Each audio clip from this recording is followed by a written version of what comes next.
Assalamualaikum and good evening everyone.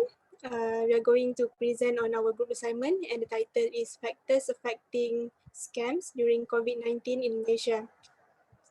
The group members are me myself, Farah Mama Osman with matric number 194022 and the next member is Nuzul Ifa binti Kamaluddin with matric number 193238 and last member is Nur Akilah binti Muhammad Shukri with matric number 194727. So first I'm going to start with the introduction. Coronavirus disease 2019 is an illness caused by a novel coronavirus, which is now called severe acute respiratory syndrome coronavirus 2. This disease was first identified in Wuhan City, Hubei province in China. The disease has been spread throughout the world. Every country is affected and the number of cases continue to rise. To prevent this disease from becoming worse, the government has taken action by forcing everyone to stay at home. COVID-19 has forced everyone to practice social distancing to prevent them from getting infected. During the lockdown, some of the organizations practice social distancing by allowing the workers to work from home and students are having online classes. This has led to increased usage of the internet. During the lockdown, people use the internet to communicate, paying bills online, online shopping, and so on. CEO of Ombudsman for Financial Services, Marina Baharuddin, said that these have given chances for the scammers to do their job and find victims.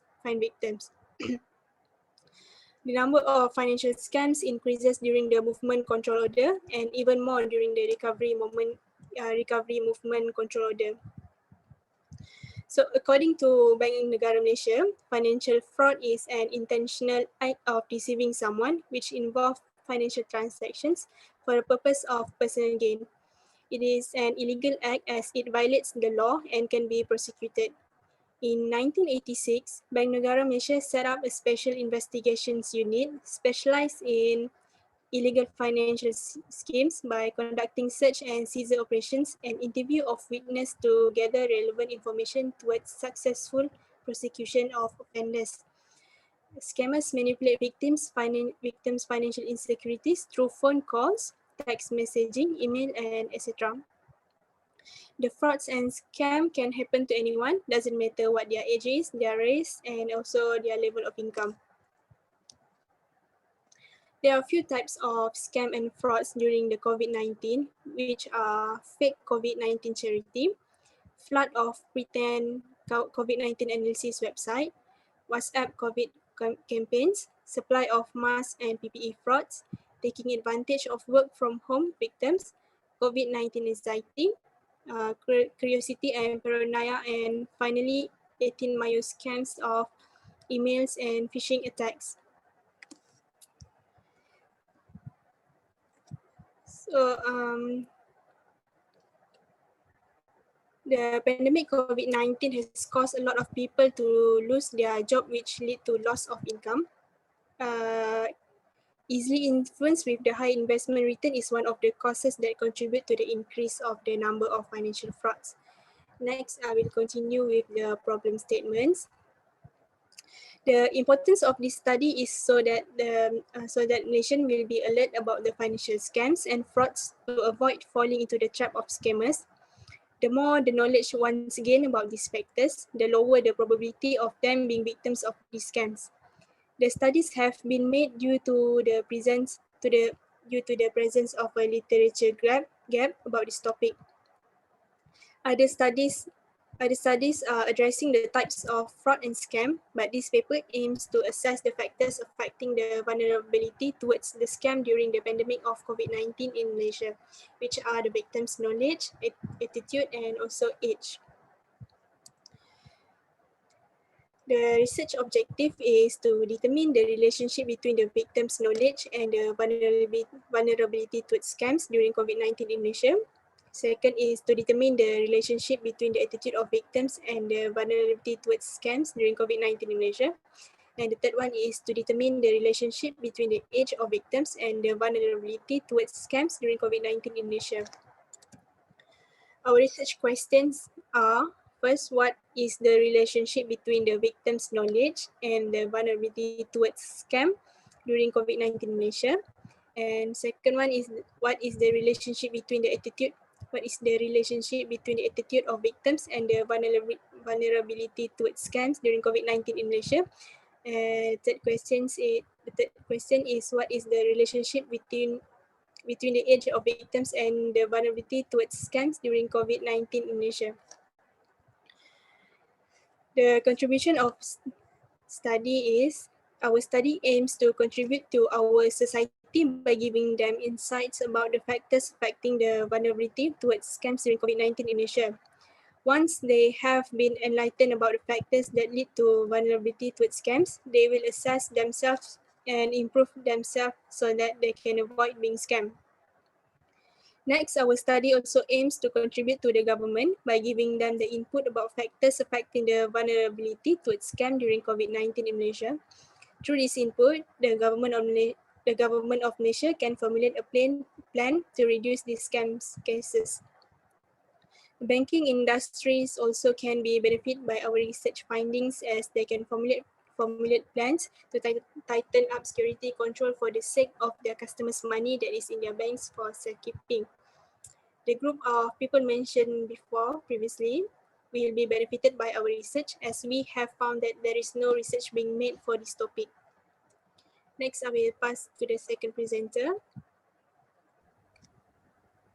I going to present the literature review. Next slide. Okay. Next.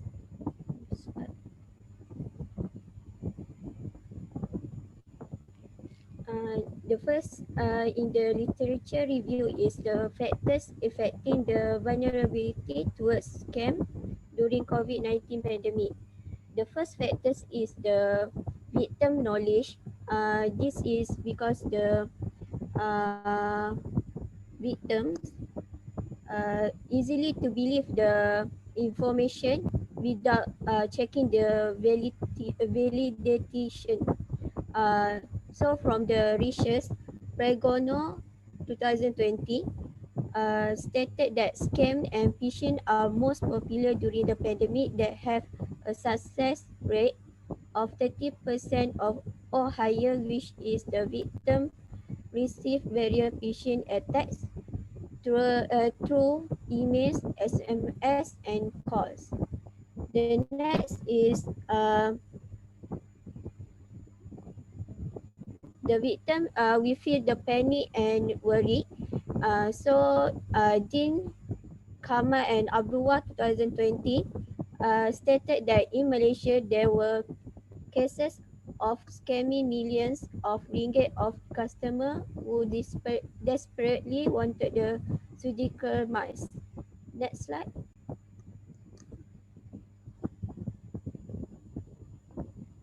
The second factor is the attitude of victims. Coase and Griffin stated that Hume's dependency towards online social networks bring negative impact to the user, while Zuniga, Wick,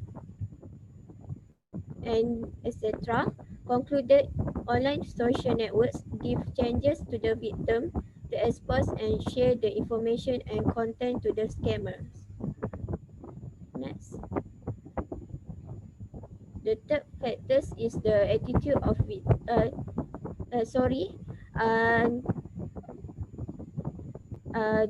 attitude of victim also can because the scammer use the social engineering to exploit the victims by tricking the consumer to the by giving their private information such as password and bank information. Next slide. Okay, the last factors that affecting the vulnerability towards scam during COVID-19 pandemic is the by real etc. 2020 said that older consumers have higher possibility to become victim of phishing emails to the thief someone identity and fraud. This is because the older consumer live alone and has limited resources. Uh, sorry, have limited financial resources.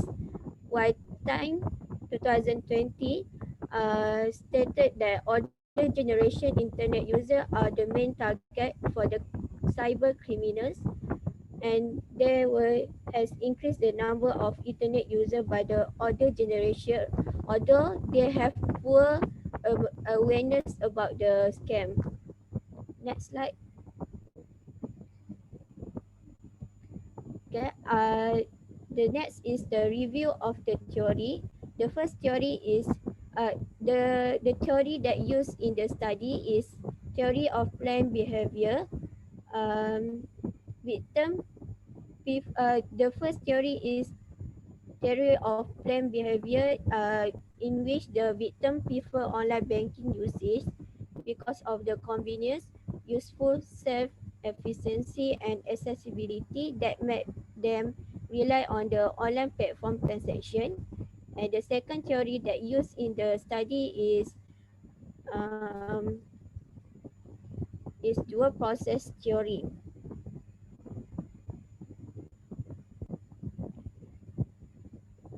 The cognitive processes in the detecting the fake news for making decision to accept uh, in the quick or slow route by the individuals. Next, I pass to the next presenter. Hello everyone, I'm Nur Akila. I will be presenting about the conceptual framework. Okay, this is our conceptual framework.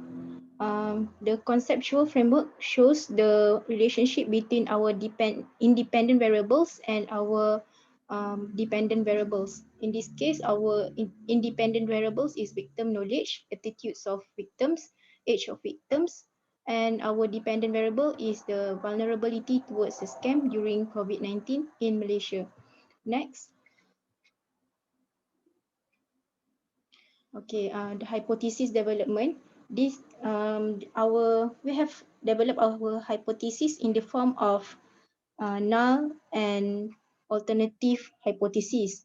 So the first hypothesis is null hypothesis 1, is there is a significant relationship between victims' knowledge and vulnerable victims' knowledge um, and vulnerability towards scam during COVID-19. Hypothesis alternative 1, there is no significant relationship between victims' knowledge and vulnerability towards scam during COVID-19. The null hypothesis number 2 is there is significant relationship between attitudes of victims and vulnerability towards scam during COVID-19. And the hypothesis alternative number 2 is there is no significant relationship between attitudes of victims and vulnerability towards scams during COVID-19. And for lastly, our last hypothesis is the null hypothesis number 3. There is significant relationship between age of the victims and the vulnerability towards scam during COVID-19. And the alternative hypothesis number 3 is there is no significant relationship between age of victims and the vulnerability towards scam during COVID-19. Next. I will proceed with the methodology.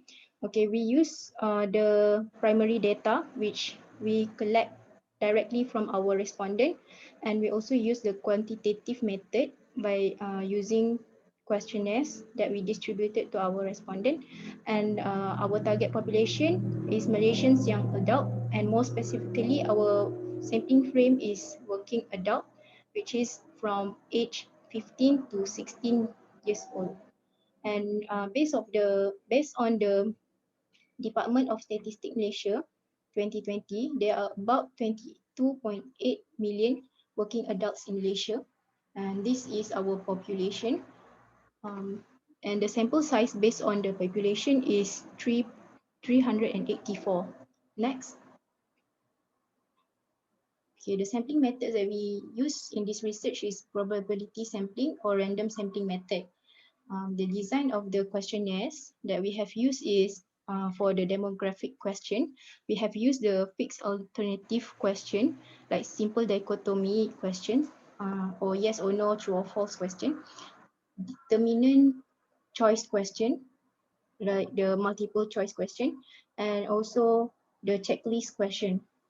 We also use open-ended question to gather the respondents' opinion about the topic, and we have used the internet questionnaires as our type of questionnaires because it is more convenient and cost friendly. Next, we also use the rating method in measuring the attitude. We have used Likert scale, the scale that the respondent can rate from 1 to 5 according to their strongly agree or not agreeing on the question asked.